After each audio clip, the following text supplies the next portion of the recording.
Byron, how is life? Life is good, Dan. Can't complain. How you doing? I'm doing okay. How blindsided did you feel getting fired, or however it played out? I was a little blindsided by it. It was one of those things that was unfortunate, especially for me. I had thought the situation that we had talked about a few years ago, that they knew that the situation basically was going to take a few years, and they had given me the knowledge that, hey, we're with you, we're behind you. We know it's going to take, 2 or 3 years to get this kind of turned around. So I was a little blindsided by it, but, I don't have any ill will feelings against the organization. I still love the Lake organization and wish them all the best. But you had, these different kind of vantage points of Kobe was going to go out, wanted to go out the way he wanted to go out, but then you're trying to develop these young kids. It's hard to do both, isn't it, Byron? Oh, it's tough. Yeah, there's no doubt about it. It was a juggling act all season long.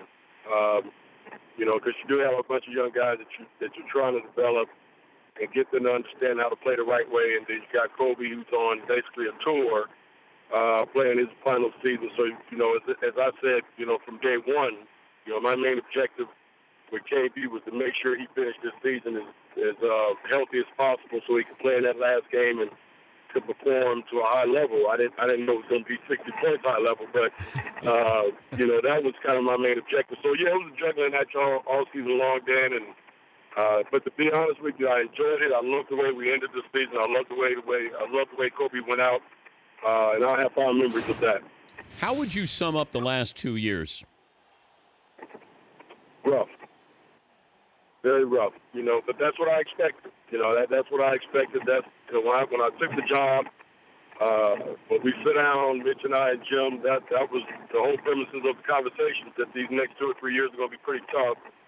And can I handle the situation? And I said, yeah, I can handle it. I knew I could handle it. And the teams that come to work every single day with a smile on my face and be very positive, which is just my nature anyway, is to keep working. And that's what I continue to do. Can you clear something up that Jeannie Buss said she didn't know that you were fired, that Jim Buss fired you? Is that how it played out?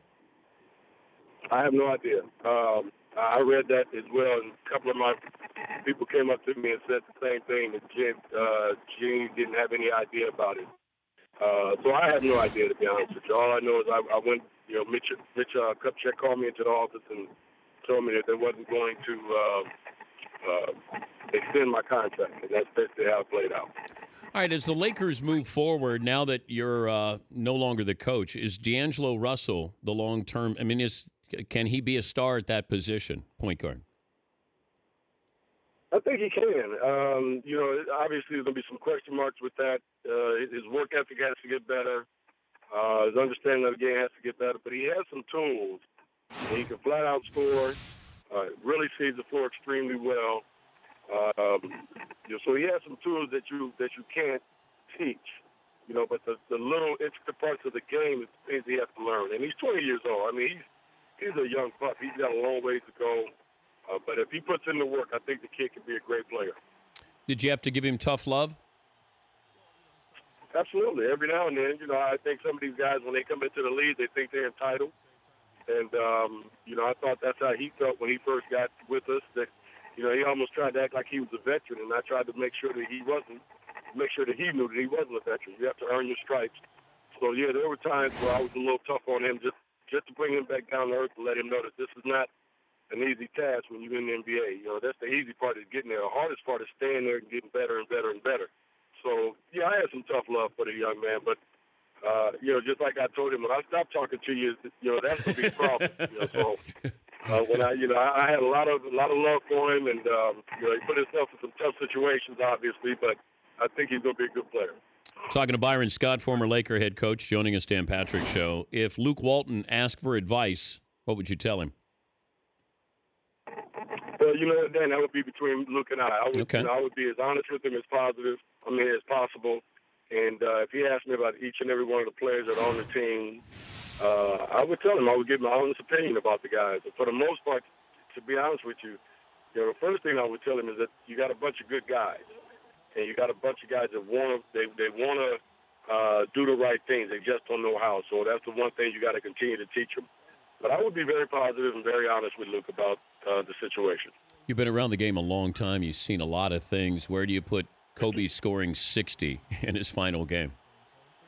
You know what? I think that will go down, Dan, as one of the best finishing acts to a career in the history of basketball. I don't think we might not see that in our lifetime, where a player at 37 years old, playing 20 years in the NBA, his last game he scores 60 points and retires. I don't think if you wrote a book about Kobe's 20 years in the NBA and you had that finish at the end of the last chapter, I don't think people would believe it. You know, so it was a dream to sit there and watch it. You know, we had some conversations during the game that I'll never forget, and to go out that way, I think, is a dream come true. And you know, he laid it out on the floor every night. You know, that's the one thing you got to say about Kobe Bryant. In 20 years, he never left anything but chance. He went out there and played his heart out every single night, and that's special right there. Can you share any of the conversations you had during that last game, the 60-point performance?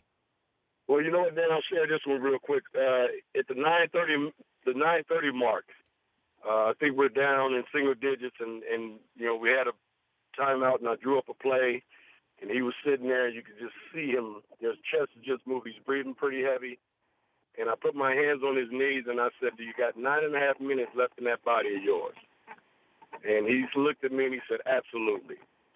And at the 7-minute mark, the game is going on. I turn and I look at our coaches, and I said, "He is tired as can be." The next time out was at the 5-minute mark, and I looked at him and I asked him the same question: "Do you got 5 minutes left in that body of yours?" He looked me dead in the face, and he took a deep breath, and he said, "Yeah." So it wasn't the absolute feeling he had 4 minutes ago, and it just kind of cracked me up. And I was wondering at that time, how was he going to make this next 5 minutes through this game? But you know, his sure will is amazing, and he was able to do it. Have you interviewed for the coaching vacancies? Certainly with Sacramento. Is there a possibility that you're going to get a chance there, or maybe Houston?